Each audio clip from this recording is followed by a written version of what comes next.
सो hi everyone, welcome back again. तो यहाँ पे हम बात करेंगे क्लास 11th केमिस्ट्री के रिगार्डिंग।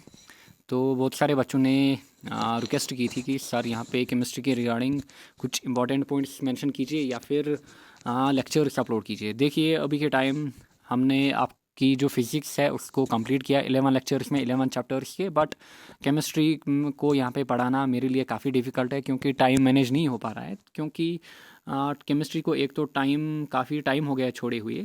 ज़्यादा डिफ़िकल्ट नहीं है केमिस्ट्री, पता नहीं आप लोगों को क्यों डर लग रहा है।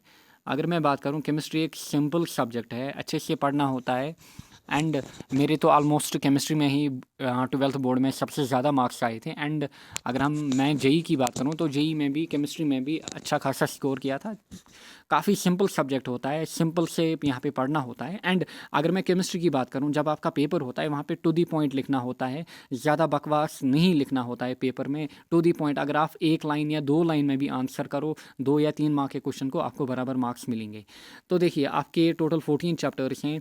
तो देखिए, पहला चैप्टर अगर हम देखें तो जनरली यहाँ से आपका न्यूमेरिकल या फिर आपकी जो डिफरेंस होंगी, कुछ आपको एटॉमिक या फिर मोलिकुलर मैथ्स ये पूछेंगे। स्ट्रक्चर ऑफ एटम आपको पूरा आना चाहिए अच्छे से। पीरियोडिसिटी में कुछ इंपॉर्टेंट टॉपिक्स आपको आने चाहिए। देन अगर हम केमिकल बॉन्डिंग की बात करें, अगेन एक इंपॉर्टेंट टॉपिक है, हर एक टॉपिक आपको आना चाहिए। देन देखिए, अगर हम स्टेट्स यहाँ पे गैसियस एंड लिक्विड स्टेट की बात करें एंड थर्मोडायनेमिक्स को, तो इनको हमने ऑलमोस्ट फिजिक्स में भी कवर किया हुआ है। देन इक्विलिब्रियम, अगेन यहाँ पे लीचार्ट प्रिंसिपल हर साल पूछा जाता है, ये आपको अच्छे से आना चाहिए। Then common ion effect, pH, buffer solution. Then अगर हम ऑर्गेनिक की बात करें तो ऑर्गेनिक में आपका अच्छा खासा वेटेज है। पहले हम इनऑर्गेनिक की बात करेंगे। तो इनऑर्गेनिक में आपको इलेक्ट्रॉनिक कन्फिग्रेशन आनी चाहिए। देन आपको यहाँ पे ऑक्सीडेशन स्टेट निकालना आना चाहिए। इनऑर्मस बिहेवियर, आपको हर एक जो पहला एलिमेंट होता है ग्रुप में उसका आना चाहिए। तो काफ़ी सिंपल है।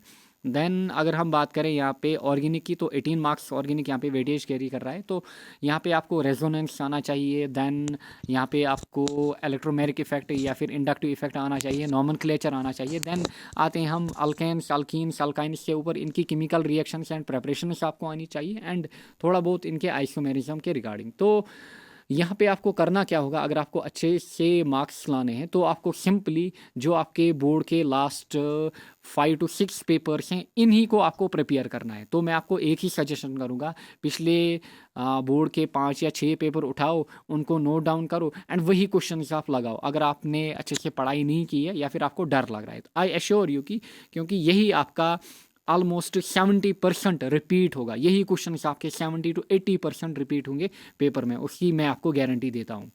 अगर आप यहाँ पे 5 to 8 पेपर्स लगाओगे तो इन्हीं में से आपका 70 to 80% जो क्वेश्चन होंगे वो यहाँ पे पूछे जाएंगे। तो देखिए, जिन बच्चों को आप पेपर्स नहीं है, जिनके पास पेपर्स नहीं है, तो वो सिंपली क्या कर सकते हैं, मुझे व्हाट्सएप कर सकते हैं। तो देखिए, यहीं पे एक बच्चे को मैंने यहाँ पे सेंड किए थे, तो वहीं से मैं ये पीडीएफ आपको दिखा रहा हूँ। तो सिंपली मेरा जो व्हाट्सएप नंबर है, तो यहाँ पे आप कांटेक्ट कर सकते हो। तो यहाँ पे मैं आपको अराउंड 5 to 8 पेपर्स सेंड करूँगा। वही पेपर्स के जो क्वेश्चंस हैं वो आप अपने सिलेबस पे मार्क करो एंड वही क्वेश्चंस लगाओ, क्योंकि जो गेस्ट होता है वो भी वही क्वेश्चंस होते हैं।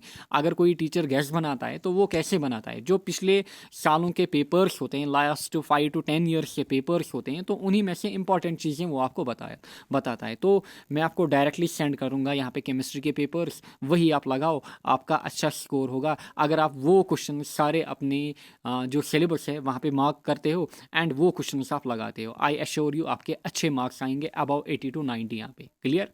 तो यही आपसे कहना था, ज़्यादा डरिए नहीं, केमिस्ट्री से ज़्यादा डिफिकल्ट सब्जेक्ट नहीं है एंड टू दी पॉइंट आपको लिखना होता है यहाँ पे। Thank you.